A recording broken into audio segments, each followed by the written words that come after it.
Paano ko malalaman kung kailan ako dapat mag-file ng quarterly 1701Q o 1701A? Tingnan mo ang date ng COR mo. Yan ang magdedetermine kung anong quarter ka unang magpa-file. Narito ang table ng schedule of filing for your reference. Ano ba ang date of registration mo? September 25. Tingnan mo dito sa table. So, sa third quarter ka unang mag-file, due date November 15. Ah, okay. So hindi na ako magfa-file ng first at second quarter. Tama. Mag-uumpisa ka lang sa quarter na sakop ng registration date mo.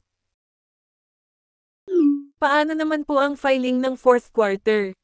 Ang fourth quarter ay hindi hiwalay na filing, kasama na siya sa annual ITR 1701A, due every April 15 ng susunod na taon. Paano ko malalaman kung successful ang submission sa BIR? Makakatanggap ka ng confirmation email mula sa BIR. I-save mo ito kasama ang Form 1701Q at proof of payment kung may tax due. Gaano katagal bago dumating ang email confirmation? Usually within 24 hours. Kung malapit sa due date, minsan late dumating. Basta may submit successful sa EBIR forms, counted as filed. After online filing, kailangan pa bang pumunta sa RDO para ipastamp ang mga forms? Hindi na kailangan. Ang confirmation email mula sa BIR ay sapat na proof of filing, i-backup mo lang lahat ng files mo.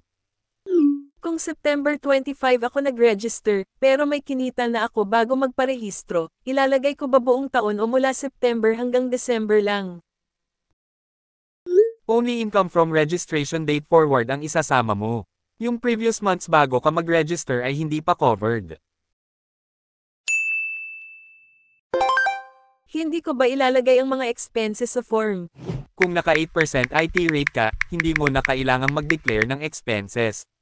Ang 250,000 pesos ay fixed allowable deduction mula sa gross income mo, ang lumampas doon ay papatawan ng 8% tax bilang final computation.